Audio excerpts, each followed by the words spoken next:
That summer, Dad went to the College of the Atlantic in Maine, where the research group Allied Whale keeps a catalogue of individual North Atlantic humpback whale fluke photographs. There I met with Dr. Peter Stevick and other faculty members. Researchers have discovered that individual humpbacks can be identified by the unique black and white patterns on the underside of a whale's fluke, similar to fingerprints for humans. Photographs of the underside of the whale's tail, called fluke IDs, identify almost 7,000 individual North Atlantic humpback whales. From 1968 to 2006, 146 whale fluke IDs were made here in Bermuda with 44 matches. We tried to match Magical Whale's fluke ID also, but nothing matched. I was surprised. I thought Magical Whale was a friendly, a whale that made a habit of mugging boats by coming up to them. But Magical Whale had never been photographed before, and the mystery of what Magical Whale was doing and who he was deepened. But I did match the other whale that had been with Magical Whale. He was photographed 29 years earlier by Professor Hal Whitehead in 1978 in Newfoundland and hadn't been seen since. We thought we found the same whale exactly a year later, but the fluke wasn't a match. That summer we followed the whales in Nova Scotia. We drove around the coast looking for whales, and we found nice camping places overlooking the ocean and listened for the whales at night. Sometimes early in the morning we heard a splish, splash, splosh of whales breaching. Dad insists that whales can't fly, and there was no point of looking at the sky.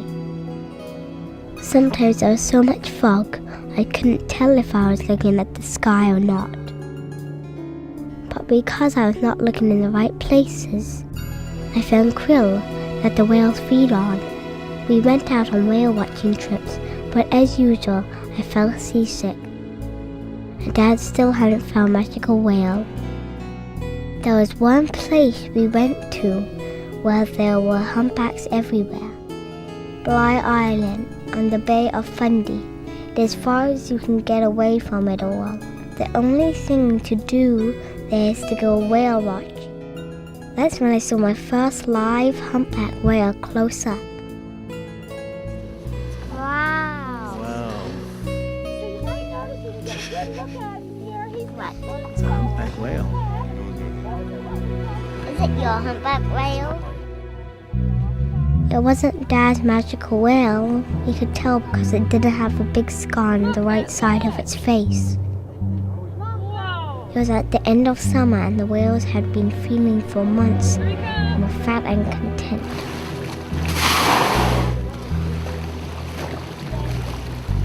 By then I had enough of whales and was more into my dinosaurs.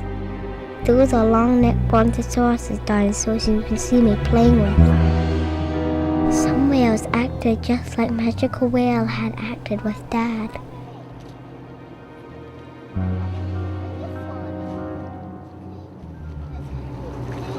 Look, Elsa, look at the whales. Look how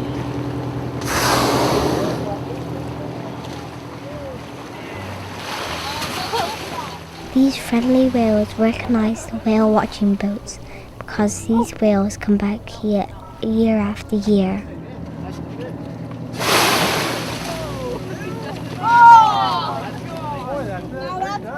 Just like Magical Whale, these humpbacks wanted to play and communicate too.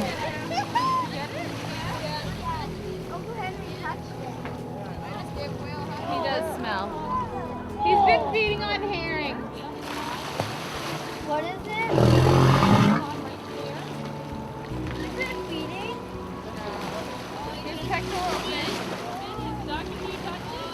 No, my arms can't even reach the water. Here it comes. It was hard to figure out who the tourists were. Were the whales watching us?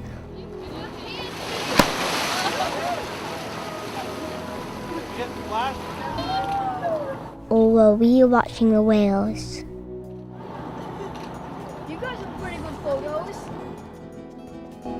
The summer after that, we went to Newfoundland. The whaling had gone on for hundreds of years.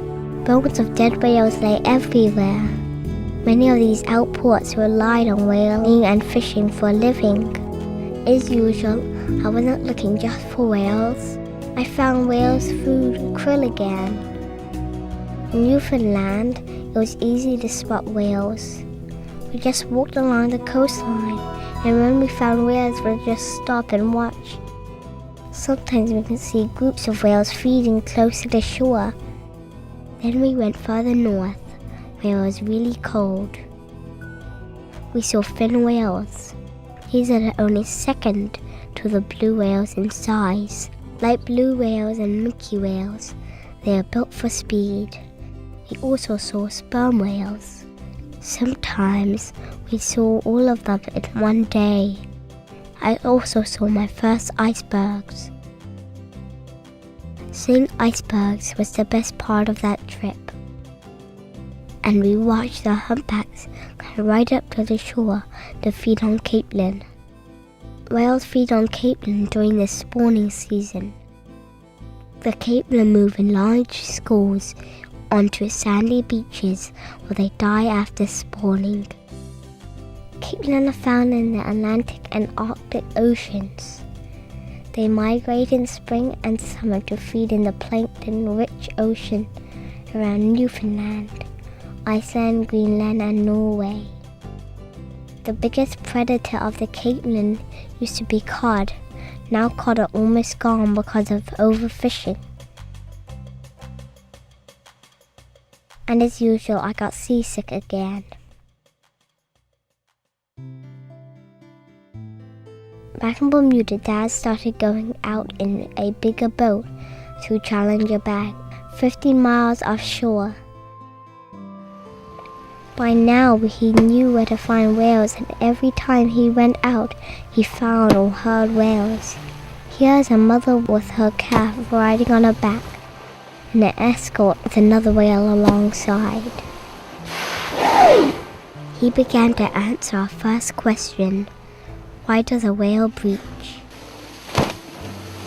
It seems whales breach to show off to a female, or to intimidate a male, or to let another whale know where they are, or to get rid of sea lice. Maybe they just breach for the fun of it. Sometimes he found a calf with his mother and an escort. Sometimes there are other whales following the escort.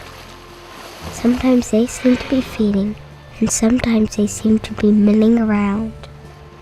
Here's a mother and calf with 3 dolphins riding on the nose whale of the mother. You can see the baby humpback riding on the mother's back.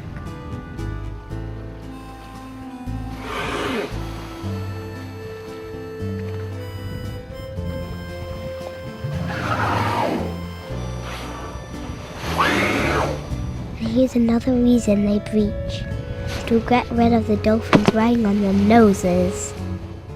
A baby calf was spotted here in early January, a sign that the humpbacks may be breeding and feeding here during the winter months.